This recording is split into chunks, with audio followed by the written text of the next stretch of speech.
इमरान खान की गुफ्तगू का वो अहम हिस्सा जो अब मंजर आम पर आया है। क्या आसिफ अली जरदारी, मियां नवाज शरीफ और मियां शहबाज शरीफ के नाम ईसीएल पे डाले जा रहे हैं? इमरान खान ने आज जो गुफ्तगू की है उस पे पेट्रोल बम बरसाने के हवाले से क्या इंकशाफ किया है? इमरान खान ने 9 मई के हवाले से 16 अफराद के मुतालिक जो बात की है वो क्या है?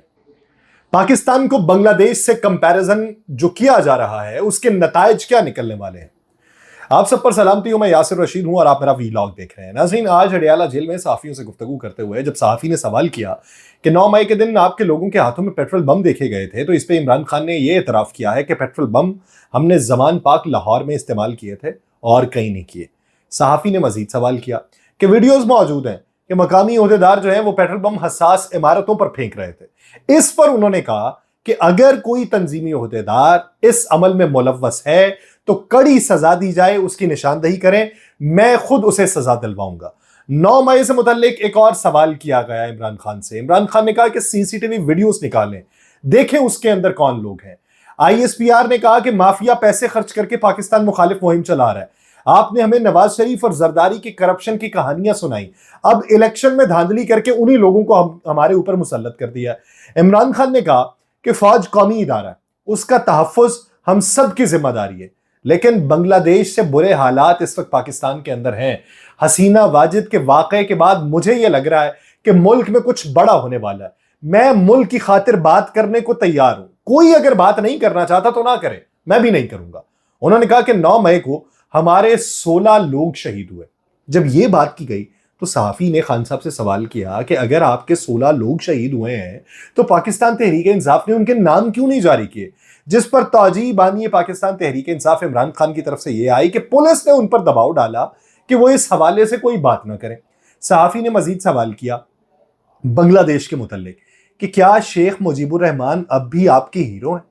इमरान खान का जवाबन ये कहना था कि शेख मुजीबुर रहमान से मुतल्लिक जो बात की वो हमूदुर रहमान कमीशन की फाइंडिंग्स थी, मेरी नहीं थी। हसीना वाजिद फरार हुई, खदशा है कि मियां नवाज शरीफ, आसिफ अली जरदारी और शहबाज शरीफ फरार ना हो जाए। उन्होंने एक मुतालिबा कर दिया। उन्होंने कहा जी इमरान खान यानी मैं, नवाज शरीफ, शहबाज शरीफ, आसिफ जरदारी और मोहसिन नकवी, इनका नाम जो है वो ईसीएल पे डाला जाए।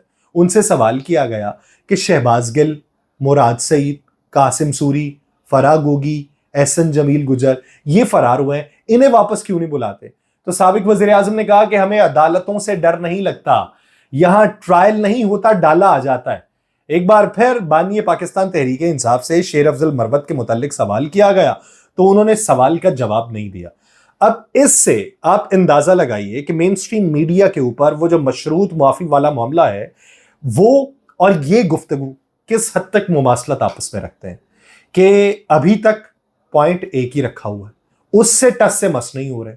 ये फायदामंद है या नुकसानदेह, इसका अंदाजा उन्हें भी है या नहीं है, ये एक अलग मामला है। और दूसरी तरफ कि अगर यही मंजरनामा है कि एक सॉफ्ट कॉर्नर अपना लिया गया है और उसी की बुनियाद के ऊपर ये बैकफिट पे चले जाएंगे, तो पिछले व्लॉग के अंदर मैंने जो बात की थी कि इस पे वो जो लोग जिनके बारे में बातें हो रही हैं कि इनका क्या बनेगा अगर माफी मांग ली, तो ये लोग जो मुलव्वस हैं बीच में, जो 9 मई के मरकजी किरदार है, उनका क्या बनेगा? तो फिर उन किरदारों के ऊपर भी रोशनी डालें कि जो एक प्रेस कॉन्फ्रेंस करने के बाद अपने आप को सर्फ एक्सेल से धो के घर जा बैठे थे, क्या वो किरदार भी पकड़ के अंदर आएंगे? अगर यही इंटेंशंस इस वक्त बानी पाकिस्तान तहरीक इंसाफ की हो गई हैं तो फिर पार्टी पॉलिसी भी उसी के मुताबिक होनी चाहिए, फिर बयानात भी उसी के मुताबिक होने चाहिए। लेकिन उमर अयूब साहब वो आज के दिन गुफ्तगू करते हैं कि हमारा मुतालिबा यह है कि एजेंसीज जो हैं वो अपना असर और रसूख सियासत में इस्तेमाल ना करें। जिस तरह बांग्लादेश में हुआ, फौज ने उसके बाद किसी किस्म की मुदाखलत ना करने का फैसला किया। वो कहते हैं कि यहां पर कानून नाफिज करने वाले इदारों की हुकूमत बनाने में मुदाखलत थी, और ये अटल हकीकत है कि उन्हीं कानून नाफिज करने वाले इदारों के कमांडर जो थे वो हुकूमत बनाने में मुदाखलत करते रहे। अब इससे आप अंदाजा लगाएं कि क्या वाकई ये सोच विचार के अंदर है, क्या ये सोच रहे हैं कि इस तरीके से ये हुकूमत बनाएंगे या इस तरीके से ये माफीनामे की तरफ जाएंगे? यानी हमें यह समझ नहीं आ रहा कि एक तरफ से अगर सॉफ्ट कॉर्नर अपना लिया गया, बैकफुट पे जाने की बात हो गई, इस तरीके से वो बाहर आने की जुस्तजू कर रहे हैं और तगदो कर रहे हैं, तो दूसरी तरफ उनके मरकजी रहनुमा वो क्या मौकिफ अपना रहे हैं, वो क्या बयानबाजी कर रहे हैं, क्या वो जो डायलॉग वाला मंजरनामा बन रहा है या जो चीजें पनप रही हैं جو ڈیولپمنٹ ہو رہی ہے اس میں رکاوٹ ڈالنے کے وہ اقدامات اٹھا رہے ہیں، تو قطعی طور پہ ایسا نہیں ہو سکتا۔ اچھا، اب آتے ہیں کہ پاکستان کی صورتحال اور بنگلہ دیش کی صورتحال کیسی ہے۔ یعنی کل بیرسٹر گوہر نے پارلیمان کے فلور کے اوپر کھڑے ہو کر جو شہباز شریف صاحب کو مشورہ دیا کہ حسینہ واجد کو ذرا فون کر کے پوچھ لیں کہ واپسی کا راستہ کون سا ٹھیک ہے، تو ابھی واپسی کے راستے کے حوالے سے بتاؤں کہ حسینہ واجد کی اس وقت موجودہ صورتحال کیا ہے، ان کے متعلق اطلاعات کیا ہیں۔ حسینہ واجد کے ملک سے بھارت فرار کو 2 دن سے زائد ہو گئے، لیکن ان کی کسی دوسرے ملک میں پناہ کا معاملہ حل نہیں ہو سکا، کیونکہ آج کے دن اگر دیکھیں تو جو نگراں صدر بنائے گئے ہیں، سربراہ بنائے گئے ہیں، انہوں نے بھارت کو کہا ہے کہ آپ کے ارادے ٹھیک نہیں ہیں، اپنے ارادے ٹھیک کر لیجئے۔ تو اس وجہ سے بھارت نے بھی پناہ دینے سے باز رہنے کی عافیت جانی ہے۔ فی الحال بھارت نے پناہ رکھی ہے اور وہ اس وقت نئی دہلی میں نامعلوم محفوظ مقام کے اوپر موجود ہے۔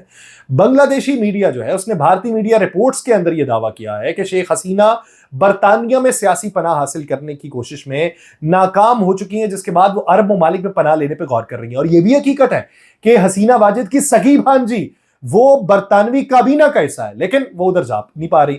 ادھر حسینہ واجد اب متحدہ عرب امارات، سعودی عرب اور فن لینڈ میں سیاسی پناہ لینے پہ غور کر رہی ہیں۔ اس سے پہلے ان کے جو بیٹے تھے انہوں نے بھارتی میڈیا سے گفتگو میں کہا تھا کہ حسینہ واجد جہاں رشتہ دار ہیں ان ممالک کا سفر کرتی ہیں، جس میں امریکہ ہے، برطانیہ ہے، فن لینڈ ہے اور بھارت ہے۔